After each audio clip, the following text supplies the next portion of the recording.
Agnin, passe-moi le sac de provisions. Il est à côté de vous. Et alors? Ça t'empêche de me le donner? Démerdez-vous. Pas vrai. Oh! On dirait qu'il y en a un qui fait la tête. Ouais, on se donne pourquoi? Un véritable ingrat. Après tout ce que je fais pour lui? Ouais, comme donner tout mon argent à moi de défroquer pour une fausse carte. Putain, bordel, il recommence. On va pas remettre ça, non? Bon. D'accord, on s'est fait avoir. Mais bien de récompense au bout, non? Puis, moi je l'aime bien cette épée. Donc on arrête de parler de ça. Mon cher Agnin, un bon chevalier ne peut pas se débaigner devant un défi. Ouais, crétin. Un défi? Vous êtes fait escroquer. Moi j'appelle ça se faire pigeonner. Mais sûrement pas. Vous voyez cette épée? Oui. Non mais, regardez-la bien. Oui, je la vois. Eh bien, il s'agit sans aucun doute du premier signe de notre glorieuse destinée. Non, j'appelle ça les pas en bois. C'est tout. Non mais laissez tomber, Gilles. Agnin est un pauvre abruti qui connaît rien aux grandes histoires de chevalerie. Faut pas de chevalier ici. Je suis juste deux pauvres types qui ont frappé un ermite désarmé et menacé un troubadour. Ah oui, aussi vous êtes fait escroquer par un faux moine. Alors, premier point, on ne sait pas si c'est un faux moine. Deuxième point, ces gens étaient des cons. Il y en a partout dans le monde. Bon, parfois il faut y mettre un point, poser des limites, et parfois... Je vais escroquer. Non mais, ta gueule. Le chemin vers la gloire est toujours semé d'embûches. D'ailleurs, ça me rappelle une histoire qui m'a été racontée par un vieux fou durant l'un de mes voyages. Ouais? Un vieux fou? C'était con ça. À la foire au poids. D'ailleurs, vous y étiez hier. On l'a rencontré dans une échoppe. Alors là, je m'en souviens pas. Je devais être certainement bourré. Il y a des chances, ouais. À la vitesse où vous enfilez les bouteilles d'hypocras. Occupe-toi de tes miches, je bois rarement. Ah ouais? Bon, sauf là. Gilles, racontez votre histoire là plutôt. Oui, bon, si je me souviens bien, l'histoire commence il y a longtemps, dans un univers lointain, avec une princesse qui se fait enlever par un terrible seigneur noir. Le noir, ça c'est bien, ça donne un côté méchant. Avant de se faire ravir, la princesse donne un message de secours à deux personnages. Un grand palafrenier maigrelet et un nain téméraire. Un nain? Pourquoi un nain? Oui, un nain. Ils arrivèrent dans un monde désertique, éclairé par deux soleils. Là-bas, ils rencontrèrent un jeune paysan, qui lui vivait chez son oncle et sa tante, mais ça... on en a rien à foutre. Le paysan, lui, rêvait de quête et d'aventure. L'occasion était trop belle lorsque le palefrenier et le nain lui proposèrent de sauver la princesse du terrible seigneur noir. Ensuite, un vieil ermite commence à lui apprendre le maniement de l'épée magique.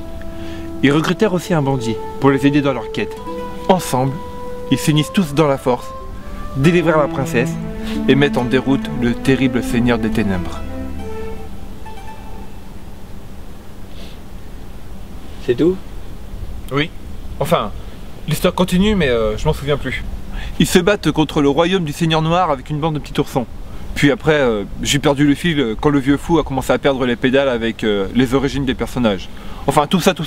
Un vrai moulin à parole. D'accord, mais c'est quoi le rapport avec nous?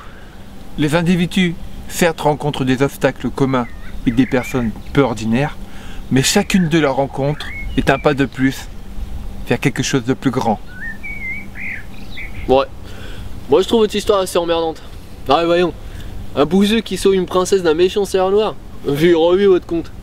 J'espère que votre vieux cinglé se fera pas en tirer quelques pièces d'or. Ça vaut pas de balle. Et au pire, vous avez pas tout perdu, Agnin. Vous avez quand même gagné une jolie épée en bois. Félicitations, ta première arme. T'auras l'air moins con qu'avec ta cuillère en bois à la ceinture. Oui d'ailleurs, pourquoi tu portes ta cuillère à ta ceinture? Tu peux pas faire comme tout le monde et la mettre dans ton sac? Je peux pas, c'est un porte-bonheur. Un porte-bonheur? T'es sérieux là? Bah oui. Une épée est beaucoup plus efficace comme porte-bonheur qu'une simple cuillère. C'est moi qui te le dis. Non, c'est pas pareil. Comment ça? Cette cuillère est comment dire... Vous voulez que je vous raconte une histoire? Oui. Ouais. Bah allez-y, de toute façon, y'a rien d'autre à foutre. D'accord. C'était il y a à peu près 2 ans. Porté par l'ennui, je marchais dans une forêt près du domaine de mon père, en Normandie. Je marchais tranquillement lorsque tout à coup, je trouvais cette cuillère au sol.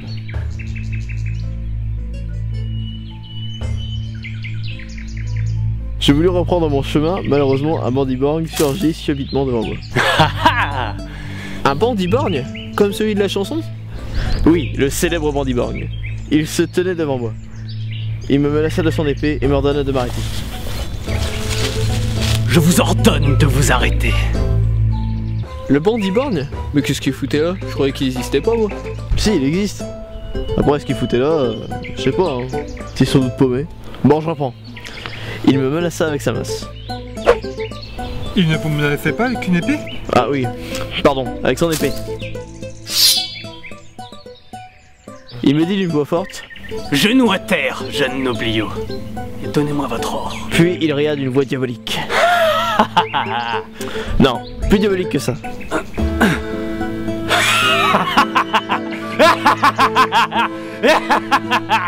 Je pris mon courage à deux mains et lui rétorqua: Plutôt crever! Furieux, le chevalier leva son épée pour me frapper. J'étais terrifié, je savais pas quoi faire.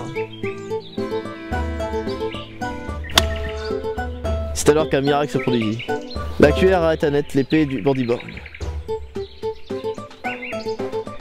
Stupéfait par cette magie, le voleur prit peur et s'enfuit.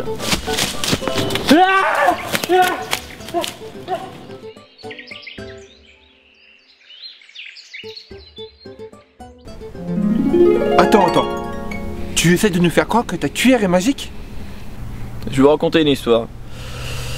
À vous de me croire ou non, mais je vous dis que cette cuillère est particulière. De la magie noire, ouais. Un foutu objet du diable. On devrait la brûler. Dans vos rêves.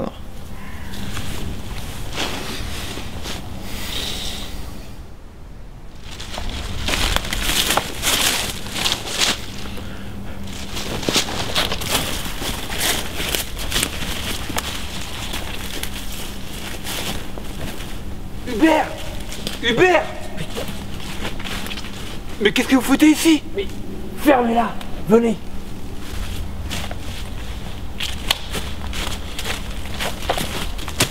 J'ai piqué la cuillère d'Agna. Ah bon? Je suis sûr que c'est des mensonges.